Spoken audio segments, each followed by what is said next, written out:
Good afternoon, and welcome to Greeks in the Barrio, a conversation with playwright Luis Alfaro and Dr. Rosa Andujar.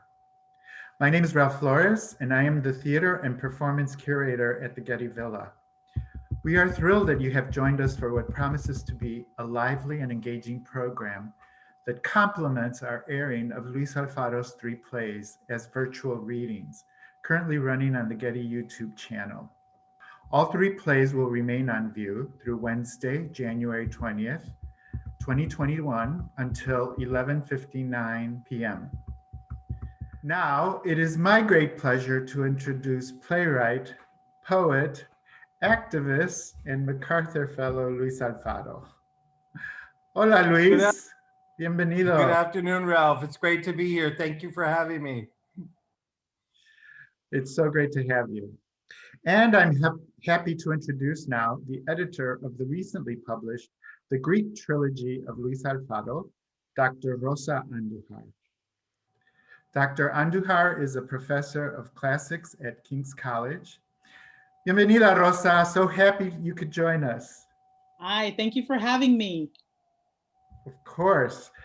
At this point, I'm going to disappear and let you two at it for what I'm sure will be a very exciting and engaging conversation. Hello, Rosa. It's so good to be with you right now this afternoon. Miles and miles away from each other, but I'm so grateful that we are connected. Thank you so much for this amazing book. I just want to amplify and uplift that I am not the worker bee who did all the work. It is you. And I am so grateful for the amazing work that you did on this book. I just wonder if you want to talk a little bit about the book itself. Yes, it'd be my pleasure. I mean, I should also obviously thank you for your wonderful plays that bring us here today. So just quickly, for those viewers who are sort of tuning in, obviously the plays are being streamed, but they've also been recently published in a book called The Greek Trilogy of Luis Alfaro. And I was very honored to be the editor of this book. So I should just say briefly, I mean, the book in a way was kind of motivated by disbelief, this belief that these wonderful plays had not been published. I mean, I literally couldn't believe it. And I should say for two simple reasons. Number one, they're one of the most exciting adaptations of Greek drama out there. I see you blushing, Luis. They are, but also they're hugely significant for Chicanx and Latinx theater more broadly.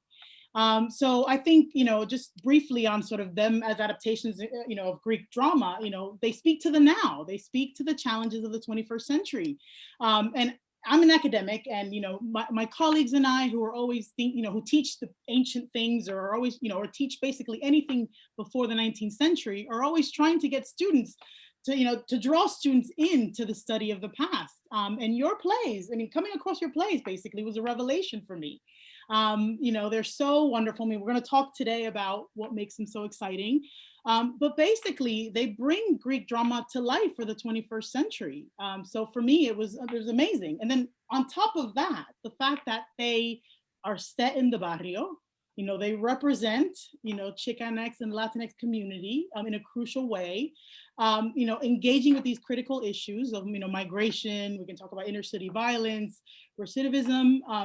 They've had huge success, obviously, in LA, in New York, in Chicago, but also across the Southwest. I mean, it just seemed to me outrageous that these plays were not published. It was crazy that this was not documented. So I think for me, putting together a book about the plays, it was important to not only include contextual information, that kind of explains what you're doing in terms of sort of Greek drama and, Chicanx and Latinx theater, but also to capture a production history. I think it was important to me to produce a production history because they've been everywhere, your plays, and that's wonderful. So thank you, Luis.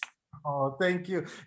I still remember when we met, we were at the Association of Theater and Higher Education in Scottsdale, Arizona, and you presented a paper on me, and it felt like I had died, and you were doing a eulogy, but it was quite the extraordinary experience.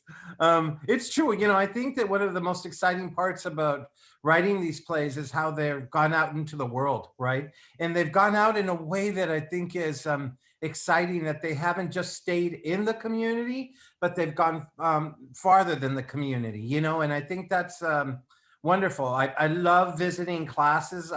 In the beginning, I thought I would only visit theater classes, but really, I'm spending so much time in the classics. I'm spending so much time in sociology. I'm spending time in a lot of different departments I never thought I would sort of have access to. So I would say that the work is doing what I think it's supposed to do, which is what the Greeks ask of us, right? They ask a question, but they don't give you the answer. And the answer we must wrestle with as an audience. And so I love the wrestling that's going on around the country around these plays. And I love being in the audience, and nobody knows who I am. So I love it when I'm sitting there and you're listening to people, really sort of debating the play and its themes, which is so exciting. So that connection between the theater, but also community, is really the place where I come from. And I think that, I really appreciate what you were saying about how we extend out into other forms, because I do think that that's one of the challenges of making work, is how do we speak as Latinos, right? As people in the world, in the barrio, how do we speak to the larger humanity? How do we get out into the world? And I think that's a really important aspect of making work these days, especially let's acknowledge that we're in a pandemic, right? So normally we would be speaking to each other on a panel and, live and in person. But, in this new world that we're in, this is a great way of communicating our ideas and getting farther out than maybe we would have thought could ever go. Absolutely. Thank you. Just very quickly, since you mentioned I was eulogizing you, I have to apologize. I mean, I think myself and a lot of colleagues, we're not used to talking about people who are still alive. But that process is important. I mean, we need to publish your plays. They need to go out there because they need to be studied. I mean, I think just briefly, I mean, as a Latina classicist, especially, coming across these plays was hugely important, because when we think about the long and rich history of sort of, say, for example, Greek drama, it's always associated with Western Europe, or you can think about sort of modern adaptations, Jean Anouilh, Antigone that he wrote, in German occupied France, or you can even think on the American stage, people think about Eugene O'Neill's Morning Becomes Electra, right? Written in the 30s, but set in the Civil War. So for me, I was so excited by, the possibility of Latinx audiences seeing themselves inserted into this rich tradition, but also conversely seeing the Greeks in the barrio. So it was amazing, whether it's, Pico Union, East LA, Corona, Queens, wherever, it's amazing. So yeah, so I think it's just fantastic. I think these plays will continue to have an afterlife and will continue to evolve beyond their original context, beyond LA, and I think that's important. Yeah. If I could ask you, actually, since we're on the topic of the Greeks, just very briefly, I would love to know, I mean, can you tell our listeners and viewers, why the Greeks? So why not say, I don't know, Shakespeare? I mean, you could have, why, so what, could you just tell them a little bit more about why you wanted to use with this particular ancient and weighty framework? Well, I think, I'm one of those playwrights, I studied with the famous Cuban playwright Maria Irene Fornés. And, we never, in a Fornés workshop, you don't plan, you let the mind sort of expand you, right? And for me, what happened is that I was very involved in community work. That's really where I come to the theater from. I am in the theater because I want to change the world. And so theater seems to be the vehicle by how I can make social change, right? So I was doing a project in Tucson, Arizona, with teen felons, young ladies, and I was interviewing a student, a 13-year-old young woman who had murdered her mother. And she had murdered her mother because the mother had put a hit out on the dad, who was a drug dealer from the south side of Tucson. Very, very disturbing story. And that night, I went to the Arizona Theater Company to see a play. And I went down into the bookstore, and they had 10 Greeks for $10, a collection. $1 a Greek, pretty good.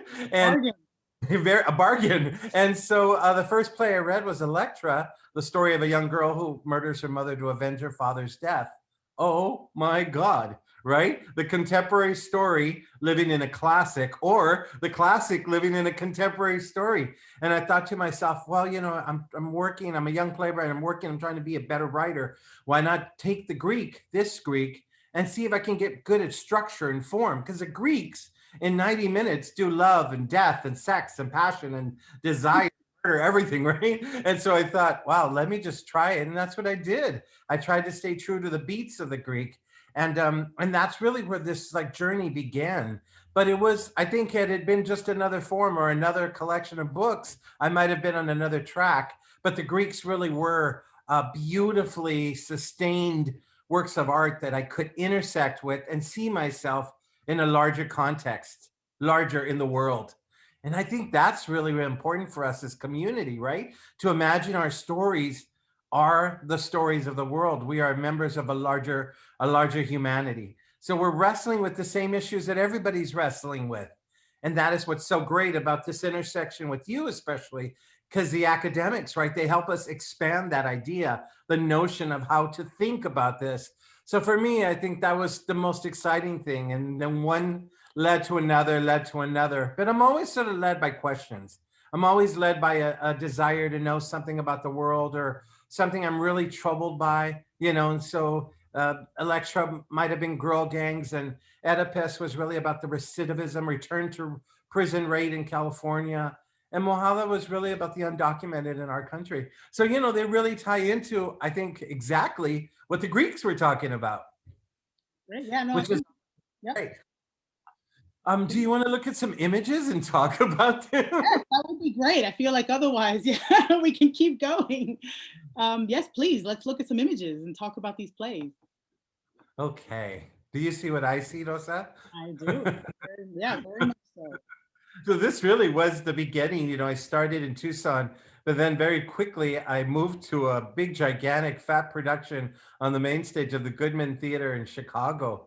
And the actress that essayed this beautiful role of Electricidad is Cecilia Suarez, who is a very famous Mexican actress. And it was really quite the extraordinary experience. But if you look at the image itself, I think you can see some of the, there on the sand, some of our like, a religious, what is that? Yeah, Christ on a cross. I think just seeing all of our holy images sort of lying there. And that was really, really exciting to build with the set designer, something that seemed authentic and real to us. And then we jumped into another even bigger production in Los Angeles at the Mark Taper Forum. This really played, the set designer, Rachel Hauk, was really playing with Greek design. And by then I had met all the great folks at the Getty Museum who were starting to help me understand what the Greeks meant. And also historically, were bringing me on the accurate path. So even if you look at this house in Boyle Heights, it is really the bones of the house. And we're really exploring a Greek idea, right? Of the pillars and the structures and the way this world works. So that was really, really exciting. And then back to the Goodman, this is Yvonne Cole, the great Puerto Rican actress who essayed the role of Abuela, and really playing with very, very, very simple elements here, like the sand, and but almost thinking about symbolism, in a really great way. It was very, very exciting. So that is Electricidad, Yeah, and it's can I just ask you, since you've shown us some wonderful images? This Goodman Theater production, I think 2004, right, in Chicago. It looks like this star-studded cast. A lot of these actors, are have been on the U.S. and Mexican screen. Can you just tell us a little bit more about working with these wonderful actors, or just generally, creating a work that provides opportunities for Latinx actors? Yeah, well, I've always been, most of my work is female driven, and it's mostly that I want to see all these great actors in our community on stage. Yvonne is a veteran actress, and now she's more well known because of the TV show Jane the Virgin.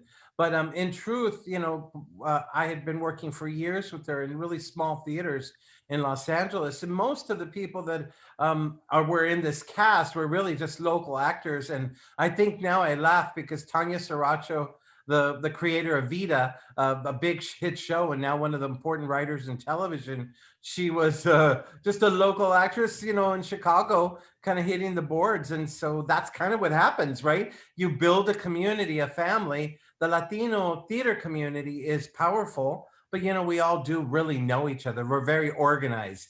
And that is something very much that comes out of our politics, right? Of building a community. So I'd say that's been something that's been very rich for me, is to create work for artists who are incredibly talented, but hardly ever get the chance to be seen on big, gigantic stages. This is Oedipus El Rey at the Public Theater in New York. And another one, young actor, Juan Castaño, right here in front, had done some, he won a special Obie the year that he did this because he ran from this show to 3 other shows. So once you hit in a show, you can get into another show, right? People start to know who you are. And that was really, really exciting. This had been a play that had been on many, many journeys. I had done the very, very first workshop of it up at the Getty Villa in Malibu. And I came with one scene, and every day I brought a new scene till I finished the play. And so that was a really, really extraordinary experience of building something. This is the Victory Gardens Theater production in Chicago with a great actor, Adam Paz. A really interesting story about this was that this actor had never played a Latino. He's Puerto Rican. And he had only played Indian, South Asian characters because he did really good accent work. And so he had been in a series of really famous South Asian plays. So this was a very, very exciting moment for him. And then this is Oedipus El Rey at San Diego Repertory Theater. And this was a very important production for me because playing Oedipus here is Joaquin Valdez, the son of Luis Valdez, right, of the famed Teatro Campesino, the 50-year-old theater Chicano company from Northern California, and Monica Sanchez, who has basically essayed every single one of Octavio Solis, another one of our veteran writers. She's been in every single one of his plays. So I really had always wanted to work with her. So, once again, the building of community, the wrestling of ideas. That's fantastic. And I think also, you've talked, I think, elsewhere about, El Teatro Campesino, how that's informed your work and sort of obviously, your work as a playwright and just generally as an artist. And I think to see his, Luis Valdez's son in your play, it's almost like full circle. It's beautiful. Yeah. The maestro Luis Valdez and his wife Lupe, became great friends because they started coming to see my plays, and I had always seen everything they had done, and it's been a wonderful treat. Also, he is from the town that my family is from, so the world gets smaller and smaller. This is the Medea that we did at the Getty Villa, called Mojada, and Justin Hewen, an actor who's been in 8 of my plays, and Sabina Zuniga Varela, an actress who I met when she was a child, believe it or not. Her mother is a famous MacArthur Fellow, land and water rights activist.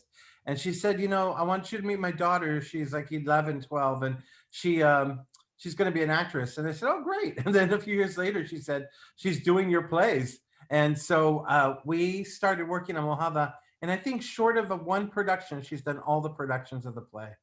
So this is her at the Oregon Shakespeare Festival. I love this setup. This is a beautiful design done by this is all set design, which is always amazing to me. Doesn't it look like it's a real place? It's an incredible image. It looks like one of these posters that they sell to college students. It's just almost unbelievable, but it's beautiful. It's so beautiful. And then worked with a really fantastic, company of repertory actors. There was a really extraordinary actress in this company, Vilma Silva from Nicaragua. 17 seasons at the Oregon Shakespeare Festival, has pretty much done every Shakespeare play. And so it was really exciting because the elevation of language and idea and thought is so different. And, everybody starts somewhere. So for me, I wrote 2 Medeas.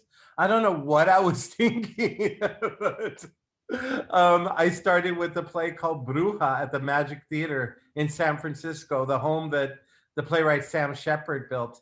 And we had so little money, but this was all reclaimed wood. And the thing that I always remember about this, it's my most exciting image, is at the end of the play, she's, climbing up to take off, and those banana leaves are her wings, right? And Medea is going to take off, and there's a door back there where that light is. And she kicks it open, and every night the audience would gasp because we were so lucky. We were on the edge of San Francisco in the marina. And when she kicked open those doors and took off, what did you see? Alcatraz, the prison. So she's in prison, right? In a kind of metaphor for the rest of her life. I'm so lucky. I had like the best site-specific, production ever. And that was a really thrilling experience to build something, always building something from scratch, writing to an actor's strength, writing to a community. I spend a lot of time in community. I know you've talked about this in the work, is going around and doing these residencies. And that's really where I build from. That's really where I start from.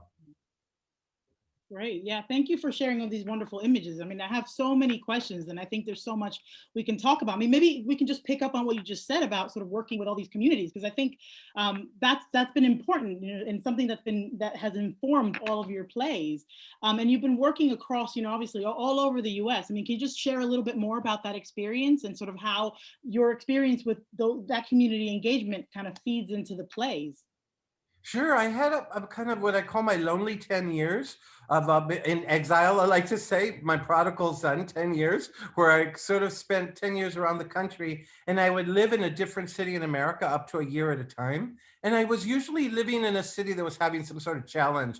So I was in Hartford, Connecticut, which is considered the poorest city in the richest state in the nation. And then I was in Medford, Oregon, which has a huge crystal meth crisis going on. Houston, Texas, I worked with teen prostitutes. So like everywhere I went, I was doing a kind of what I call an ofrenda, an offering. And then that would really feed the play. So it was really that was the most exciting part of building the play. Was after a year, if you don't have a play in you, you're not doing the proper research, right? As you know, right? Research takes so damn long. And in some way, for me, it's like living it, right? Living it every day in the process of like interviewing so many men, young men who had come out of prison. I knew I had to write that story. Where are the new kingdoms? Why do so many of our young men go back to prison so quickly, right? The recidivism, right? Is that where they feel most at home now in our culture, in our society? So it was those kinds of questions, those kinds of journeys. And, I never had a car. And so I relied on public transit. And then I would go and kind of get friendly with somebody in the city, like in city government. And then I would get friendly with somebody in community activism. And then I would get friendly with somebody at the local church. So I was kind of like basically covering all the bases of representation of what you think of when you think of community building. And I do these things, I don't know if you've ever done them, but I do these things called town halls or story circles. So I sit and I invite people to come and talk. I usually have a topic. And sometimes nobody shows up, sometimes lots of people show up. But I was very lucky because every city I was in, people showed up, really interesting people. And in Hartford, the mayor showed up one day by himself. Amazing, amazing. Well, I think it looks like also, I think from all those processes of engaging with those communities, I mean, it seems to me that also you're also interested. I mean, we'll talk about Oedipus, Oedipus El Rey in a second, but you're interested in sort of in women. And I think one of the wonderful things that you've done in a lot of your plays, in a way, is kind of building. I can kind of like, I mean, the Greek myths are in a way centered on these interesting characters, but you kind of amplified this world. I mean, I'm thinking very specifically. I mean, we saw that image of Bruja. Your Bruja was very close to the Euripides' source text, Medea, which it had, I mean, in which, besides the chorus and the nurse and Medea, everybody else is a man. Like didn't you have an Aegeus and you had a Creon? And then of course, to go from that journey to Mojada, which has, Josefina and Armida and all these wonderful, female characters. And similarly in Electricidad, right? You have all of that beautiful scene we saw. It was like a group of women in front of the house. See that? Yes. I mean, you are basically building these wonderful plays that kind of show you this world of women and these problems of the patriarchy. And so I'd love to hear a little bit more about that and how you've encountered, I mean, if any of that sort of stemmed from this community work or just generally, what were you doing with amplifying these sort of female voices in your plays? Well, the community would say, I wouldn't notice it because I was so excited about the Greek story. But the community would say, "Did you notice that that in this play, she's already hung herself before the play starts?" And somebody runs in and says, "Oh, this is what happened." Like 10 years, right? And then they kind of bring you up to speed, and they'd say, "All the women are dead. All the women are not active." And I'd say, how could I act? Right? So in some ways, like with Mojada, what was amazing is I started with the play where it was one woman, all men. And then I kept Creon, but he became Armida, right? And I kept Aegeus, right? Josefina. And I even used some of the lines. There's a line, I always love it when the audience gets the original text, but there's a line in that Josefina says, she says, "I will house you, but I cannot get involved." And there's always somebody who says, that's Aegeus's line from the original, you know, and you kind of go, yeah, right. So you can see the original characters in a kind of like patina, right? You can see it underneath the painting, right? And in the same way, I think in the Electricidad, I was really concerned because I had read a piece of information that said that most of the young women in gangs, they do all the violent crime, they do all the drug crime because traditionally they're going to get a lighter sentence if they get caught. So they're kind of like mules, right? They're being put up and in a kind of situation where if they get caught, we will sacrifice them and then they won't do as much time in prison. And so I was really disturbed by that. So Clytemnestra, Clemencia, is like for me the first feminist. She says, I'm going to take this. For every punch that my husband gave me, I am going to make something better. I am going to turn this world around. I can empower us. And you know, she gets punished for strength. She gets punished for vision. She gets punished for that. And I think that's really important in these plays to talk about the actions of these characters to see how they got to where they were, right? I love playing out the ritual of the origin story. Yeah, that's great. I mean, I think I have to say your Clemencia, your Clytemnestra is probably one of the most sympathetic I've ever seen because in a way, I mean, in the story, you know, if you look especially, I mean, if you go back to, you know, the Aeschylus, Agamemnon, I mean, she's the one who's kind of transgressing, this woman who dares. But just generally these stories, I mean, obviously the Greeks, I mean, you know, they were playing with these sort of mythic stories about these families. And I mean, one of the wonderful things we get with Sophocles' Electra is kind of the spotlight on Electra. Whereas before the story was all about her brother and it's her brother's revenge.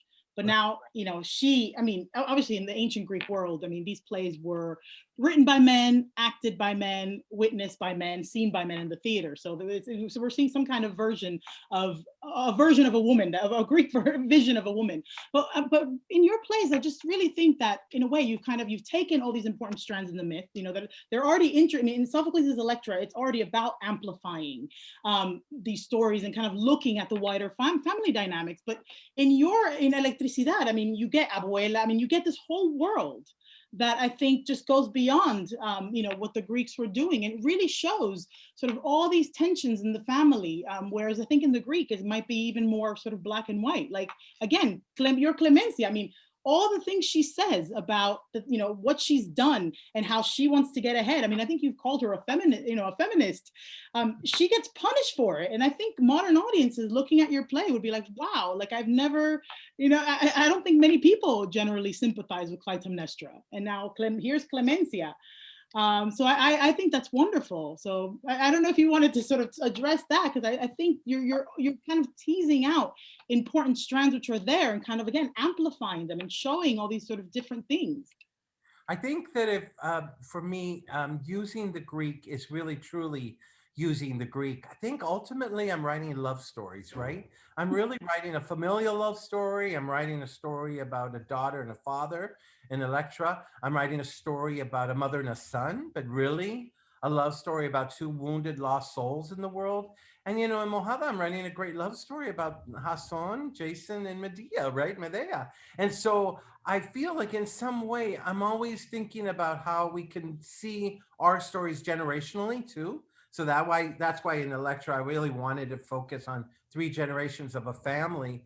But always, I think what I'm really interested in is how can I create empathy and how can I complicate a story? So villains can be great empathetic characters. We can be more complicated in our response to them. So for me, for instance, Armida in Mojada in Medea, she's Creon and she's terrible, but she's also somebody who created the world. She was the first immigrant, the first generation to come to the US and have to really deal with a kind of sexism in our culture. She had to deal with something that made a better world for the next generation to come forward. So in some way, I love when the audience says, oh, wow, I can't believe I'm kind of siding with Creon a little bit, right? Because I'm trying to understand Creon's journey. And in the same way, I think there's a beautiful moment for me in the middle of Oedipus El Rey, a 16-minute love scene where the audience gets very confused and very angry with me, right? Because they're like, I want them to succeed because it's not about, they don't know their mother and son, right? But they're two really lost souls who find each other and say, what can we be in the world? How can we matter? How in a culture where erasure is what's happening to us, how do we make a space for ourselves? And that's something that we as contemporary Latinos are always thinking. I live in Los Angeles, right? And I live beneath the Hollywood sign. And so I'm always thinking about erasure, right? I'm always thinking about, I was talking about this the other day. I said, most of the things that I see in mainstream entertainment is when a Latino is on screen, he's either hurting you or he's helping you, he's serving you, right? But we're more complicated than that. We can be many things, right? We can be doctors, we can be lawyers, we can be judges. So, how do we change that? And I think, in a way, I'm asking these big questions in the Greeks about how do we shift and change the way we think about culture and community, and even stories like this that are hard stories. I mean, they're not easy stories. How can we have empathy for people in our culture who are really, really victims of structures, right? Of systems. Is it destiny or fate that has put us in the California prison system, right? What is that about? So I love those kinds of wrestling, you know? And I think that does in some way, don't you feel like that does really come back to the essence of like law, order, you know, in the Greeks, in the original Greeks, you know, it comes back to I don't know what the word is, but it almost feels like something very ancient in terms of how we get punished, but also how we rule, right? Moira, the Greek concept of fate. I mean, yeah, I mean, a lot of these plays grapple with this idea of, I mean, what's really difficult, I think, with approaching Greek tragedy today, and even generally adapting it, I think, is the role of the gods, right? So I think this fate, you can see it played out. I mean, in many Greek tragedies, the gods literally appear on the stage, you know, usually at the beginning or at the end, but they're there to kind of remind you, you know, so that you're kind of like this tiny, the characters were this bit player in this wider drama, right? And they had no control. But I think, you know, in your plays, I mean, obviously we don't have the gods, but we do have these other structures that you talk about. Let's say for, you know, Oedipus El Rey, we can talk about, you know, the mass, you know, mass incarceration in the prison system. And I think that's a particular kind of fate that I think is, you know, operating in today's society. And I think it's wonderful to connect that concept of sort of Greek moira or destiny with the prison industrial complex. So there's, yeah, and I think on your wider question of representation, I have to say, I mean, what I also found really exciting about your Mojada is the fact that, I mean, Medea has always been, I mean, even in the Euripides play, she's always been an other. She's highlighted in the play as, you know, she's this princess who comes with Jason on Greek shores, and she, I mean, you know, she of course, you know, killed her brother to help Jason. I mean, she's done all these questionable things to get there, but she's definitely a foreigner. And so there's all these ways in which obviously that is there in the text, but in your play, and I think also in just the wider tradition, I mean, people pick up on the fact that she's this second class citizen, and they've, you know, a lot of adaptations have done stuff about her being a woman, and a lot of other 20th century plays have done stuff with non-white Medeas and thinking about that racial element and thinking about otherness, that's a racialized other. But in your play, you kind of go beyond. I think you give us even more. I mean, you really sort of center it on the migration experience. So it's not just that I mean, obviously she's an other, but it's all of it, but it's everything else that comes with it. And the fact that this family like has undergone this traumatic experience, you know, and here she is, obviously other people, other, you know, other Armidas, you know, other Josefinas. In New York, you know, there were Caribbean, you know, Luisas, and you know, you have all these versions of sort of like that wider migration story and sort of that wider process that made them feel other in the first place. Yeah. So I feel like you're kind of taking these plays in these exciting directions. Yeah, you know, when I first started, I remember the first Medea conversation I had. I had gone to see at the Getty Museum. I'd gone to see an exhibition around Cuban culture, and I wanted to write a Cuban Medea, and I knew it wasn't my story to tell. You know how you go and you go, oh, got a good angle, but it's really not my story to tell. And the next day I went to the villa to talk to a gay scholar there named Mary Hart. And she said, well, there's a couple of things I think you should know. One is the Greek women start having children in that time, we're having children age 13 to about age 15, 16, right? And she said, so if that is in fact true, your Medea is not a construct of men. She's very young. She's young, and Jason would more likely be way older. And that was the first time that I thought, oh, this is really a love story. And the other thing she told me is he was an old YouTube clip of an actress, a like 1950s actor, doing a Medea for like a kind of like, golden hour of television in the old days when they would do excerpts from dramas. And she's standing, like, oh, it's me, doing one of those big oratories. And there are the women around her. And I just remember the women say, look at her, soiling our land. And I thought, oh, this is an immigration story, right? So then I started to track the journey of Medea in the same way that I'm tracking the journey of the traditional Greek text. So started to work on maps and started to work on that. And I think that the American audience, which might be different than the traditional Greek audience, is very much about the psychological. I don't know how to best to describe it, but trauma, the way trauma plays in our culture, right? The crossing of in my play, there's a big segment where we learn about how people cross into the US, where the title came from, right? Mojada is a derogatory term for people who crossed into the US in the 1930s across the Rio Grande River. And the trauma that she experienced was a true story that I was told one night in Chicago overnight working with these dreamers. And it was, it was like a story that somebody said in a kind of matter-of-fact way that stayed with me in such a profound way, because I started to think, well, if in fact she comes and she endures what she does endure to cross over, I'm not sure that she could just be this like revengeful, like immature, spirit, but actually she's coming over already damaged, really emotionally damaged.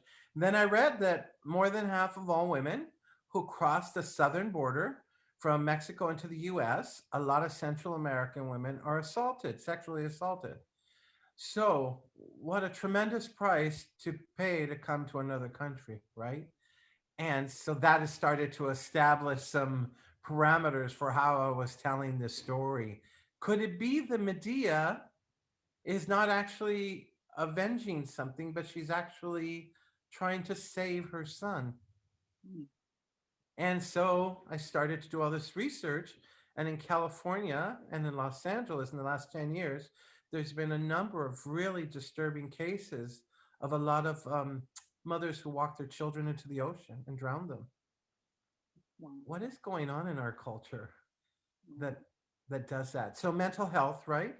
Mhm. And the idea of there was a really horrific story of a Vietnamese woman, a recent immigrant who had done this in Santa Monica. And I started to think, what is it? What is going on? What are you trying to hold on to? What happens when you start to lose a sense of yourself, your base, your spirit, right? Your center. And so, yeah, that's where these stories for me are so interesting. And that's where I go back to the Greek chorus, right? That's where you go back to where you really listen to what that Greek chorus is saying. And it's extraordinary. In Mexican culture, we have something called el coro, which is, very musical, and it plays out in like you can almost hear it like a song, a very complicated song, right? Where every actor might have one word and they make up a sentence, right? So I've been very, very obsessed with that with the plays, that even if I have a single chorus member in Mojada, in Oedipus, for instance, the whole first half of that play is six men speaking in one voice, right? Yeah, Because I it's think that's wonderful. culture too. Yeah, no, I mean, there's so much, I think, to sort of to follow up on what you just said, but I'll just sort of maybe focus very briefly on the chorus because we haven't talked about it yet. And some of the images that you showed us, included some of your wonderful choruses, like Las Vecinas and Electricidad. And I think there was that wonderful image of the public theater, Oedipus El Rey, with, the chorus kind of surrounding Oedipus doing the push-ups. I think, yeah, no, I think this is, I think, some of the things that I really that kind of attracted me to your plays because I think a lot of modern adaptations avoid the chorus. It's Mm. very difficult. I mean, or they can do what maybe you did in Mojada, which is just have the single person chorus. But I think there's something wonderful about having that collective flexibility and adaptability on stage. And for Oedipus El Rey, kind of like defining the story. The story starts, with this group telling stories. That's so Greek. And then obviously one emerges out of them and becomes, that is basically a Greek chorus. Like that is like the most wonderful Greek chorus I've ever seen. The idea of like, people sort of in this group from whom one person emerges. And I have to say, I mean, Las Vecinas as well. I mean, I really love the idea of having, these women who are chismeando, who are just talking all the time and who are always there. Obviously in Greek tragedy, the chorus is always, as soon as they enter the stage, they rarely ever leave, with the exception of, there's probably one, couple of very prominent exceptions, like, in Ajax, when the chorus actually leaves so he can kill himself by himself. But the chorus is always there. So this idea of these women who are kind of like populating in, a barrio and just talking and just there and witnessing everything is just, I think, amazing. It's so Um, Heights, really. It's Boyle Heights, Los Angeles. It's Pilsen in Chicago. It's Corona in New York. I mean, you can almost trace it to it's Daly City in the Bay Area. You can find these places where the chorus lives, right? And they're grounded. It's interesting because we've been filming, right? We've been doing these live filmings and listening to the chorus because I hadn't heard it in a long time. They actually do the history of Los Angeles, a very corny, funny history of LA, but a history of who we were as a people. And it goes as far back into our mythology, right? So Koyoshaki and, it's very Coatlicue, right? I mean, this is who Electricidad is comparing herself to. She talks about this female god with all this power and this ability to cut people into four parts and make the earth and the sun and like she's really in that mythology. So I think it's interesting when you are able to not just take the Greek mythology but take it into your own cultural mythology, right? And how we imagine ourselves in the world. I mean, I just have to say I'm very moved right now by the fact that you and I are talking, because you're a Latina in England and I'm a Chicano in Los Angeles. Your journey is probably an extraordinary one for how you got to England, because you're really you're a New Yorker, right? Or I am. yeah. So there's something very powerful for me about our own mythologies, our own ability to travel the landscape the way these Yeah. stories do. Absolutely. And actually, maybe now this is a good time to basically talk about the fact that these plays, I mean, we've been stressing the Greeks. I mean, obviously, the title of this talk is Greeks in El Barrio. But, an important strand and aspect of your plays is the fact that they come from, this wide, long tradition of, Chicano drama. And I think this is also the other reason why I wanted to be involved with these plays, because, I mean, a lot of my colleagues, a lot of academics only want to stress the now and the Greeks, the past, and then, but there's all these wonderful things in between that feed into your plays. I mean, we've already touched on community engagement and the fact that you're listening to all these voices across America, but you're also very much entrenched in this long tradition of Chicanx drama, and part of which involved looking at Mesoamerican mythologies. And so I think your plays also need to be celebrated by that, and you're also in bringing Greek drama in conversation with this long tradition. You're also, again, taking everything into all these new directions. So I think we should end on talking a little bit more about this dimension, which is so important. And again, it has such a huge consequence for all of us who see ourselves represented in your plays, maybe for the first time ever. Well, that's a very important note. I would say that, more than half of every audience who comes to my play is shocked at the moment when Medea sacrifices her son. Oedipus says, if he's my father, then she there are people in the audience who scream that for them, this is the first time they have experienced these stories because they haven't read them, they haven't seen them. And so that is very exciting for me to imagine. And I think, you know, it's arrogant to say, but I think it is something I'm trying to do. How do I take my community with me everywhere I go? How do I keep expanding and amplifying, as we say, this idea that we are citizens of the world, that we belong in something larger, and our barrios are worlds, and we take our barrio everywhere we go. I'm sure you took your barrio with you to London, right? I feel like I take my barrio with me, my language, this Mexican tongue, right? This Chicano brain. I take all of that with me everywhere I go. I recreate myself. I make Aslan my spiritual home everywhere I land. I have to believe that in order to be able to write, to make story. We are channelers, we are translators, we are interpreters, but really, we are interpreting our culture through this wonderful form that has existed for thousands of years, right? And so for me, it's just like a blessing to know that I have a parameter, a marker, a connective thread that connects you and I to the ancients. That's amazing, right? Absolutely. I think it's so important more than ever to sort of, see, also to insert, sort of thinking about the wider Latinx community and see ourselves in this, Greek tradition. It's so important to see us in sort of the normal theater going community. So thank you.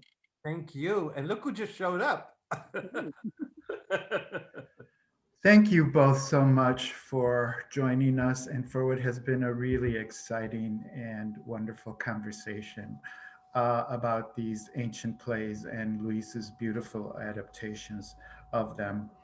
I would again like to remind our audience to view all three plays and experience the beautiful poetry and relevance these Greek adaptations still have on contemporary audiences. Just go to our Getty YouTube channel.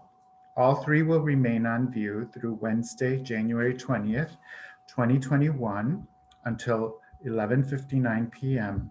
I would also encourage you all to go ahead and purchase this beautifully new published edition of Luis's trilogies.